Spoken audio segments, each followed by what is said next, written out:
Hello guys, welcome to civil Mantra YouTube channel. तो आज हम पढ़ने जा रहे हैं अपना यूनिट फर्स्ट का पार्ट फोर्थ, जिसमें हम क्या समझेंगे, जिसमें हम एक मोस्ट इंपॉर्टेंट टॉपिक को कवर करने जा रहे हैं, जो कि क्या है, इंडियन कॉन्स्टिट्यूशन, जिसका हमने एक इंट्रोडक्शन अपने पहले वीडियो में पढ़ा था और उसके कुछ सेलिएंट फीचर। तो पेपर में ये क्वेश्चन डायरेक्टली पूछा जाता है कि बताओ कि what is right about Indian constitution and it's salient feature.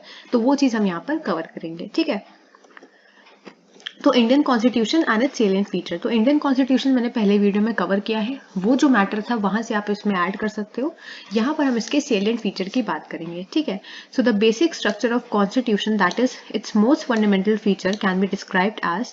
तो जो मेरे बोल सकते हो कि इंडियन कॉन्स्टिट्यूशन के अंदर जो उसके मोस्ट इंपॉर्टेंट जो फंडामेंटल फीचर्स हैं, वो सबसे पहला फीचर क्या है, प्रीएम्बल। तो प्रीएम्बल भी एक बहुत इंपॉर्टेंट टॉपिक है जो हम इसी वीडियो में कवर करेंगे।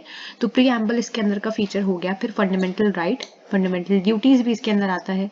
फिर directive principles, secularism, federalism, republicanism and independence of judiciary, rule of law and liberal democracy. तो एक एक करके हम इसको सबको कवर करेंगे। तो ये सारे मेरे क्या होते हैं, मेरे बेसिक स्ट्रक्चर है मेरा कॉन्स्टिट्यूशन का, ठीक है। अब पढ़ते हैं इसके कुछ सेलिएंट फीचर कि कॉन्स्टिट्यूशन ऑफ इंडिया का क्या सेलिएंट फीचर्स है। वो सबसे पहला है lengthiest written constitution in the world. तो जो मेरा कॉन्स्टिट्यूशन ऑफ इंडिया है वो सबसे ज्यादा लंबा लिखा हुआ कॉन्स्टिट्यूशन है वर्ल्ड का। ये मैंने पहले भी बताया है कि जो इंडिया का कॉन्स्टिट्यूशन है वो सबसे ज्यादा लंबा कॉन्स्टिट्यूशन है अगर हम पूरे वर्ल्ड से कंपेयर करें। So the constitution of India is the lengthiest written constitution in the world. It is because not only the essential rights are given under it, but detailed administrative instructions are also given under it. Our constitution has given the place to various organizations like civil services under article 308 and 323. अब ये इतना ज्यादा लेंदी है, इतना ज्यादा बड़ा क्यों है? क्योंकि इसके अंदर कुछ एसेंशियल राइट्स की तो इन्फॉर्मेशन दी गई है, उसके साथ ही साथ इसमें कुछ बहुत सारी एडमिनिस्ट्रेटिव इंस्ट्रक्शंस हैं, वो बहुत डिटेल में समझाई गई हैं। और इसके अंदर बहुत सी ऑर्गेनाइजेशंस जो हैं उनको भी जगह दी गई है, जैसे कि सिविल सर्विसेज जो है उसको यहाँ पर इंक्लूड किया गया है कॉन्स्टिट्यूशन के अंदर। और कौन से आर्टिकल में? आर्टिकल 308 से 323, ठीक है। फिर है one of the other reason why this constitution is so huge is because there is a single constitution for entire India. India is a huge country and it needed detailed rules to be applied to various parts of the state. Due to this, a massive constitution is made. तो जैसे हमें पता है कि India बहुत बड़ी country है, इसीलिए जो कॉन्स्टिट्यूशन है वो भी बहुत ज्यादा बड़ा है और एक ही कॉन्स्टिट्यूशन है, एक सिंगल कॉन्स्टिट्यूशन है मेरी इंटायर इंडिया के लिए।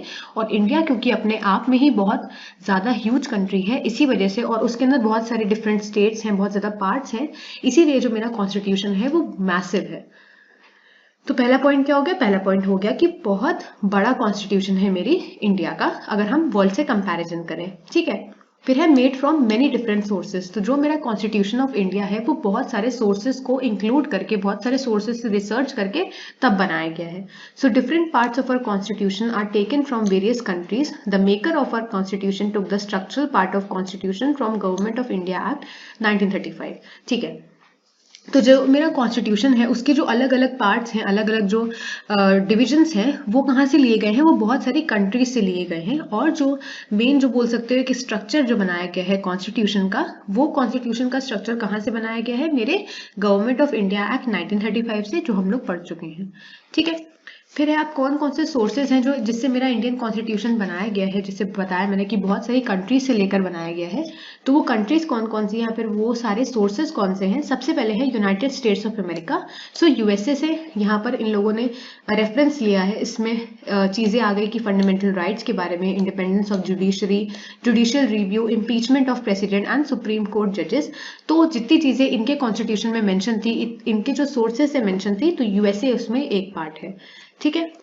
दूसरा है मेरा यूनाइटेड किंगडम। तो यूके का भी यहाँ पर नाम आ जाता है, जिसमें single citizenship, parliamentary system of government, rule of law and prerogative writs. तो कॉन्स्टिट्यूशन के अंदर ये जो सारे टॉपिक्स हैं, ये टॉपिक्स कहाँ से लिए गए हैं या फिर इनका रेफरेंस कहाँ से लिया गया है? यूके से लिया गया है। उसी के साथ साथ कनाडा कॉन्स्टिट्यूशन से भी चीजें ली गई हैं, जो कि है क्वासी फेडरल गवर्नमेंट सिस्टम, जो हम लोग अभी आगे समझेंगे, अपॉइंटमेंट ऑफ गवर्नर्स। तो ये जो पार्ट्स है मेरे कनाडा कॉन्स्टिट्यूशन से इनका रेफरेंस लिया गया है। फिर है ऑस्ट्रेलिया कॉन्स्टिट्यूशन। तो वहां से मेरी कॉन्करेंट लिस्ट, जो हम पहले पढ़ चुके हैं कि 3 तरह की लिस्ट जो है उनका इंट्रोडक्शन हुआ था, तो ये चीज वहां से ली गई है। Joint sitting of the 2 houses of the parliament. कौन से 2 houses? Lower house and upper house, and freedom of trade. उसके बाद है यूएसएसआर, तो वहां से फंडामेंटल ड्यूटीज का कॉन्सेप्ट लिया गया है, social, economic and political justice का। तो इसको ऐसे याद रखने की जरूरत नहीं, बस इतना याद रखो कि मेरा जो कॉन्स्टिट्यूशन ऑफ इंडिया है वो बहुत सारे सोर्सेज से लिया गया है, और चाहो तो ये जो जगहें हैं इनका नाम याद रख सकते हो, ठीक है। उसी तरह से आयरलैंड से directive principle of state policy, election of president. फिर जर्मनी से emergency provisions like suspension of fundamental right during an emergency, मतलब इमरजेंसी जो प्रोविजंस थे वो मेरे जर्मनी के पार्ट से लिए गए हैं। फ्रांस से रिपब्लिक वाला पार्ट लिया गया है, और साउथ अफ्रीका से amendment of constitution, election of members of Rajya Sabha, ठीक है। तो ये डिफरेंट पार्ट्स थे मेरे, जहां से अलग अलग चीजें मेरी कॉन्स्टिट्यूशन ऑफ इंडिया की ली गई हैं। साउथ अफ्रीका से अमेंडमेंट ऑफ कॉन्स्टिट्यूशन लिया गया। अमेंडमेंट का मतलब मैंने बताया था कि कॉन्स्टिट्यूशन के अंदर अगर कोई चेंज करना है तो उसको क्या बोलते हैं, उसको हम लोग अमेंडमेंट बोलते हैं। तो फर्स्ट पॉइंट क्या था, लेंथीएस्ट रिटन कॉन्स्टिट्यूशन। दूसरा पॉइंट क्या था कि जो कॉन्स्टिट्यूशन है वो डिफरेंट सोर्सेज से लिया गया है। उसके बाद है यूनिवर्सल एडल्ट फ्रेंचाइजी। इसका क्या मतलब है कि कॉन्स्टिट्यूशन ऑफ इंडिया जिसने भी बनाया है, जो उसके मेकर्स हैं, उन्होंने क्या दिया है, उन्होंने राइट दिया है, लोगों को ये हक दिया है कि वो वोट कर सकते हैं। हर एक सिटीजन वोट कर सकता है अगर वो इंडिया का है, हु वॉज अबव 21 ईयर्स। लेकिन अभी क्या था, अभी एज क्या हो गई है, 18 ईयर्स हो गई है, ठीक है। तो कॉन्स्टिट्यूशन के जो मेकर्स थे उन्होंने ये राइट दे रखा है, जिसको हम लोग क्या बोलते हैं, जिसको हम लोग राइट टू वोट भी बोलते हैं। तो इंडिया का कोई भी सिटीजन होगा, उसके पास ये हक होगा कि वो 18 साल जब हो जाए, 18 साल या 18 साल से ज्यादा, तो वो वोट दे सकता है। इसको हम लोग क्या बोलते हैं, इसको बोलते हैं यूनिवर्सल एडल्ट फ्रेंचाइजी। लेकिन वही हम लोग बात करें वेस्टर्न डेमोक्रेसी की, तो ये बहुत ज्यादा टाइम लेते हैं वहां पर राइट टू वोट करने में, ठीक है। मतलब अगर किसी पर्सन को वोट करना है तो वो काफी बड़ा जो ईयर बोल सकते हो, बहुत ज्यादा बड़ा ईयर वहां पर रखा गया है वोट के लिए। उसके बाद है सिंगल सिटीजनशिप। सिंगल सिटीजनशिप का क्या मतलब है, Indian constitution is having the provision of single citizenship. This means that anyone who takes the citizenship of some other country will automatically lose the citizenship of India. The concept of citizenship is taken from the British constitution, तो ये याद रखना। And there are various benefits which citizen can enjoy by simply being a citizen. Right to vote, get elected to posts like president, member of parliament are all only available for the citizen of India. तो इसके अंदर क्या है, देखो, single citizenship का मतलब है एक सिटीजनशिप, मतलब या तो तुम इंडिया की सिटीजनशिप ले लो या फिर कहीं और की ले लो। ऐसा नहीं हो सकता कि तुम्हारे पास इंडिया की भी सिटीजनशिप हो और कहीं और की भी हो। ये प्रोविजन कहीं और की मतलब किसी और कंट्री की नहीं हो सकती है। अगर तुमने किसी और कंट्री की सिटीजनशिप ली तो उसमें क्या होगा, उसमें तुम्हें इंडिया की सिटीजनशिप अपने आप से क्या हो जाएगी, अपने आप से लूज हो जाएगी। और ये जो सिंगल सिटीजनशिप का जो कॉन्सेप्ट था वो कॉन्स्टिट्यूशन ने कहाँ से लिया है, वो ब्रिटिश कॉन्स्टिट्यूशन से लिया है। और यहाँ पर ये बताया गया कि अगर आप इंडिया के सिटीजन हो तो आपको कौन कौन से बेनिफिट मिल सकते हैं। सबसे पहला बेनिफिट तो वही है यूनिवर्सल एडल्ट फ्रेंचाइजी, जिसमें राइट टू वोट है, तुम्हारे पास हक है वोट करने का। उसके साथ साथ तुम बहुत सारी पोस्ट में इलेक्शन में भी भाग ले सकते हो, जैसे कि प्रेसिडेंट का बन सकते हो, मेंबर ऑफ पार्लियामेंट बन सकते हो। तो ये जो सारी राइट्स हैं ये मेरे सिटीजन ऑफ इंडिया के पास होती है, ठीक है। फिर आता है मेरा free judiciary. So the judiciary is free to give decisions and is not dependent on the government in India. And independent judiciary is very much needed in a democracy. It protects its citizens from the arbitrary acts of government. There are various fundamental rights which are given under the Constitution. The judiciary has to enforce these fundamental rights using its power under Article 32 and 13. देखो, इसका क्या मतलब है कि जो judiciary है, अब judiciary ऐसे समझ में नहीं आएगा, जब हम लोग डिफरेंट पावर्स हर लेवल पे पढ़ेंगे कि जुडिशरी पावर क्या होती है वो समझ में आएगा। अभी के लिए समझ लो कि जुडिशरी एक, समझ सकते हो, एक गवर्नमेंट का एक पार्ट अभी के लिए समझ लो, जो क्या है, जो कि जिसका काम होता है कि लोगों को डिसीजंस प्रोवाइड करना, या फिर बहुत सारी पावर होती हैं लोगों के पास, ठीक है। और यहाँ पर क्या है, फ्री जुडिशरी है। फ्री जुडिशरी का मतलब है कि जो भी डिसीजन मेरा जुडिशरी लेगा वो क्या होंगे, वो गवर्नमेंट ऑफ इंडिया पे डिपेंडेंट नहीं होंगे, तभी यहाँ पर फ्री का वर्ड लिया गया है, ठीक। और इनके पास क्या होता है, इनके पास बहुत सारे फंडामेंटल राइट्स भी होते हैं जो कि हमें कॉन्स्टिट्यूशन ऑफ इंडिया के अंदर दिए हुए हैं। तो जुडिशरी का जो काम होता है वो होता है कि इन फंडामेंटल राइट्स को इन्फोर्स करना, मतलब जबरदस्ती लोगों को समझाना कि आपके ये फंडामेंटल राइट्स हैं, जो हम लोग आगे वाले वीडियोज में पढ़ेंगे। और ये जो पावर है ये कहाँ डिस्क्राइब है, ये डिस्क्राइब है कॉन्स्टिट्यूशन के आर्टिकल 32 एंड 13 में, ठीक। फिर आता है मेरा quasi federal constitution. Quasi federal क्या है, quasi federal means it seems to be federal but it is not completely federal as it is having some serious tilt towards the central government. In the times of emergency the central government is having much more power than the state government. देखो, quasi federal constitution का मतलब क्या होता है, federal system अभी हम लोग आगे पढ़ेंगे। क्वासी का मतलब होता है कोई चीज जो कि बोल सकते हो कि पूरी तरह से नहीं है, ठीक है।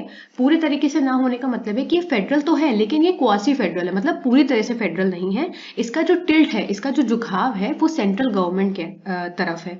तो जैसे पता है कि दो गवर्नमेंट थी, सेंट्रल एंड स्टेट गवर्नमेंट। तो इमरजेंसी के टाइम पे जो हम लोग इमरजेंसी प्रोविजन भी आगे पढ़ेंगे, सारा चीज इसी यूनिट में कवर है, तो किसी चीज की टेंशन नहीं लेना। तो अगर इमरजेंसी के टाइम पे क्या होगा कि जो मेरा पावर होगी वो सबसे ज्यादा किसके पास होगी, सेंट्रल गवर्नमेंट के पास होगी, क्योंकि जो झुकाव है या फिर जो टिल्ट है वो सेंट्रल गवर्नमेंट की तरफ है, स्टेट गवर्नमेंट की तरफ नहीं है। यही है मेरा क्वासी फेडरल कॉन्स्टिट्यूशन, मतलब फेडरल तो है लेकिन पूरी तरह से फेडरल नहीं है। फिर आता है मेरा पार्लियामेंट्री फॉर्म ऑफ गवर्नमेंट। ये क्या है? This form of governance is adopted from British constitution. India adopted it because she was experienced in following this form of government. This is often called a Westminster form of government. In this type of government, the executive is responsible and answerable to the legislature through various methods and forms. तो parliamentary form of government तो हमें पता ही है कि parliament की form में government चलेगी, और ये जो पार्ट था गवर्नेंस का, ये कहाँ से अडॉप्ट किया गया था? ये मेरी ब्रिटिश कॉन्स्टिट्यूशन जो थी वहां से ये चीज ली गई थी। ठीक है। और इसमें क्या था कि इस गवर्नमेंट के हिसाब से, जो कि पार्लियामेंट्री फॉर्म है, इस गवर्नमेंट के हिसाब से जो एग्जीक्यूटिव होगा, जैसे एग्जीक्यूटिव हो गया, जुडिशरी हो गया, ये सब हम लोग आगे पढ़ेंगे, लेजिस्लेटर हो गया, तो जो एग्जीक्यूटिव था वो रिस्पॉन्सिबल था और वो आंसरेबल था लेजिस्लेटर को। ठीक है। तो समझ लो अभी कोई एग्जीक्यूटिव है जो कि लायबल होगा किससे? लेजिस्लेटर से। ठीक। तो पार्लियामेंट्री फॉर्म ऑफ गवर्नमेंट यही है। फिर है मेरा a mixture of rigidity and flexibility. So under the constitution it is seen that there are many provisions which can be amended by a simple majority in the parliament, and on the same time there are various provisions under the article 368 which needs a special majority, especially the matters which are affecting the policies of the state government. देखो इसका क्या मतलब है कि एक mixture है rigidity और flexibility का। फ्लेक्सिबिलिटी मतलब फ्लेक्सिबल भी है लेकिन कहीं कहीं पर रिजिड है, टफ है। देखो कैसे कि कॉन्स्टिट्यूशन के अंदर बहुत सारे ऐसे प्रोविजंस हैं जो कि क्या है, जो कि सिंपली हम लोग अमेंड कर सकते हैं। अमेंड का मतलब मैंने बताया था, अमेंडेड मतलब होता है चेंज कर सकते हैं, उनको मॉडिफाई कर सकते हैं सिंपल मेजोरिटी से। मतलब पार्लियामेंट में अगर हमें सिंपल मेजोरिटी मिल गई, हमने क्या किया, हमने एक्ट या फिर बोल सकते हो एक हमने बिल डाला, उस बिल में हमने क्या किया, उस बिल में हमने बोला कि हमें ये पर्टिकुलर प्रोविजन जो है उसको हमें क्या करना है, उसको हमें अमेंड करना है। ठीक है। तो पार्लियामेंट के जो मेंबर्स होंगे, अगर हमें उनकी सिंपल मेजोरिटी मिल गई, अभी सिंपल मेजोरिटी स्पेशल मेजोरिटी क्या है वो जब हम अमेंडमेंट पढ़ेंगे तब समझ में आएगा, लेकिन अभी के लिए समझ लो कि अगर हमें सिंपल मेजोरिटी मिली है पार्लियामेंट में, तो जो प्रोविजंस है उनको हम लोग चेंज कर सकते हैं। बहुत से ऐसे प्रोविजन है जो सिंपल मेजोरिटी से चेंज किए जा सकते हैं। उसी तरह से बहुत सारे ऐसे प्रोविजन भी है कॉन्स्टिट्यूशन ऑफ इंडिया के अंदर, आर्टिकल 368 में जो बताया गया है, अमेंडमेंट जिसको बोलते हैं, बहुत सारे ऐसे प्रोविजन है जिनमें स्पेशल मेजोरिटी चाहिए होती है, और ऐसे बहुत से मैटर जो कि स्टेट गवर्नमेंट के साथ रिलेट करते हैं, ऐसे सभी जो भी प्रोविजंस हैं उनको स्पेशल मेजोरिटी चाहिए होती है। तो एक तरीके से कहीं पर फ्लेक्सिबिलिटी है कुछ प्रोविजंस में, और दूसरी तरफ कुछ रिजिडिटी भी है, कुछ को स्पेशल मेजोरिटी भी चाहिए। फिर आता है मेरा directive principle of state policy. इसको भी हम लोग आगे डिटेल में पढ़ेंगे, लेकिन फीचर में अभी इसको समझ लो। There are some principle which are given under article 36 to 51. These principles are providing a guideline to the state to create policies which are essential for the welfare of the people. Although these principles are not justifiable in the court, then also the state has created various laws due to which some of these principles are constitutional right now. The biggest example of this is right to education under Article 21A. Before this was a part of directive principle, but now there is a law made and added in fundamental rights to make it justiciable right. देखो इसका क्या मतलब है, directive principles of state policy का क्या मतलब होता है कि किसी को डायरेक्शन देना, किसी को कुछ प्रिंसिपल के फॉर्म में डायरेक्शन देना स्टेट को। तो स्टेट को जब कुछ ऐसी प्रिंसिपल्स, ये प्रिंसिपल्स कहाँ पर है, ये प्रिंसिपल मेरी डिस्क्राइब की गई हैं आर्टिकल 36 से 51 में। ठीक है। तो ऐसी प्रिंसिपल्स जो गाइडलाइन करती हैं या फिर जो डायरेक्ट करती हैं मेरे स्टेट्स को, जो भी स्टेट होंगी उनको क्या करती है कि उनको पॉलिसीज क्रिएट करने पे मजबूर करती है, या फिर बोल सकते हो कि उनको कुछ प्रिंसिपल्स प्रोवाइड करती है कि उनको पॉलिसीज बनानी है। पॉलिसीज क्यों बनानी है? ताकि जो वेलफेयर है पीपल का वो हो सके, जो वहां पर लोग रहते हैं उनका वेलफेयर हो सके। ठीक है। और ये जो प्रिंसिपल है, ऑल्दो ये कोर्ट में नहीं है, ऐसे कोर्ट में हम जस्टिफाई नहीं कर सकते हैं, लेकिन ये जो प्रिंसिपल है ये कॉन्स्टिट्यूशनल राइट की तरह अब मानी जाती है। और इसी का सबसे बड़ा एग्जाम्पल यहाँ पर समझाया भी गया है, जो कि क्या है, वो जो एग्जाम्पल है राइट टू एजुकेशन। जब हम लोग फंडामेंटल राइट्स पढ़ेंगे तब देखना कि वहां पर राइट टू एजुकेशन भी एक बहुत अच्छा और बहुत जरूरी फंडामेंटल राइट है, राइट टू एजुकेशन, जो कि आर्टिकल 21A में बताया गया है। तो पहले क्या था, पहले ये डायरेक्टिव प्रिंसिपल के तौर पे था स्टेट्स को कि स्टेट को अपनी ऐसी पॉलिसी क्रिएट करनी चाहिए जिससे जो लोग हैं उनके पास ये राइट रहे कि वो एजुकेट हो पाए। लेकिन अब क्या हुआ है कि ये एक लॉ बना दिया गया है और ये फंडामेंटल राइट के अंदर आ गया है कि फंडामेंटल राइट बन गया है कि राइट टू एजुकेशन होनी चाहिए। ठीक है, तो directive principle of state policy यही है कि स्टेट को डायरेक्ट करना कि वो पॉलिसीज बनाए ताकि लोगों का वेलफेयर हो सके। फिर आता है मेरा fundamental rights. So fundamental rights are given under part 3 of the Indian constitution, जो कि आर्टिकल भी यहाँ पर लिखा है। तो हम लोग जब वहां पढ़ेंगे तब ये आर्टिकल याद रखना जरूरी है कि आर्टिकल 12 से 35 के अंदर फंडामेंटल राइट है। They are universal right which are given to each citizen of India. तो ये जो होते हैं ये यूनिवर्सल राइट होते हैं, मतलब हर एक पर्सन जो कि इंडिया से बिलोंग कर रहा है या फिर वो इंडिया का सिटीजन है उसके पास ये राइट है। Article 15, 16, 19, 29, 30 are available for all citizens of India. Article 14, 20, 21, 21A, 23, 24, 25, 28, 25 to 28 are given to everyone who is living in this country except to the citizen of enemy country. तो 15, 16, 19 जो भी यहाँ पर आर्टिकल बताए गए हैं वो तो सिटीजन ऑफ इंडिया के लिए हैं, और जो नीचे वाले आर्टिकल हैं वो भी सभी लोगों के लिए हैं जो इस कंट्री में रह रहे हैं। लेकिन एक्सेप्ट क्या है, एक्सेप्ट है यहाँ पर कि वो सब कंट्री जो कि इंडिया की एनिमीज हैं वहां के जो सिटीजन होंगे वो राइट्स इनके रहेंगे। ठीक है, फिर आता है मेरा फंडामेंटल ड्यूटीज, तो इसको भी हम लोग कवर करेंगे। फंडामेंटल ड्यूटीज जब हम लोग पढ़ेंगे, so these duties were not part of the original constitution but later there was a need felt for these duties. Taking inspiration from USSR, the government of India added 11 fundamental duties under Article 51A in the Constitution. They were added as a part of 42nd Constitutional Amendment in the year 1976. There was a need felt by the state that the citizen of India must follow these principles to show respect to our nation.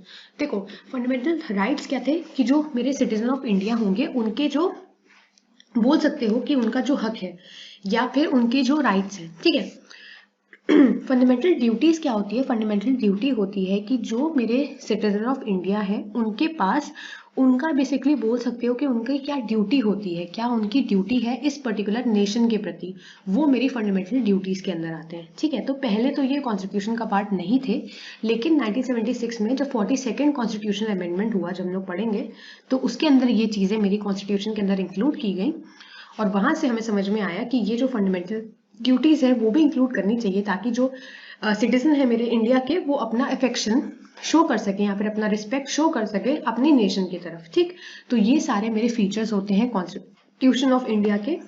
जैसे फिर से बता दूं एक बार short में, सबसे पहला lengthiest written constitution, सबसे ज्यादा बड़ा लिखा कॉन्स्टिट्यूशन है मेरे इंडिया का। दूसरा है बहुत सारे सोर्सेज से मिलकर बना है, USA, UK, Canada constitution, Australia, USSR, Ireland, Germany, France, south Africa.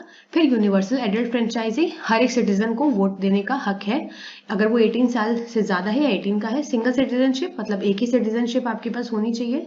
फिर फ्री जुडिशरी, मतलब जुडिशरी को क्या है, फ्रीडम है अपने डिसीजंस को देने की। क्वासी फेडरल कॉन्स्टिट्यूशन है, पार्लियामेंट्री फॉर्म है, रिजिडिटी और फ्लेक्सिबिलिटी भी है, directive principle of state policy, fundamental rights and fundamental duties. I hope आप लोग को ये लेक्चर समझ में आया होगा। अगर आया है तो लाइक करें, शेयर करें और चैनल को सब्सक्राइब करें। Thank you.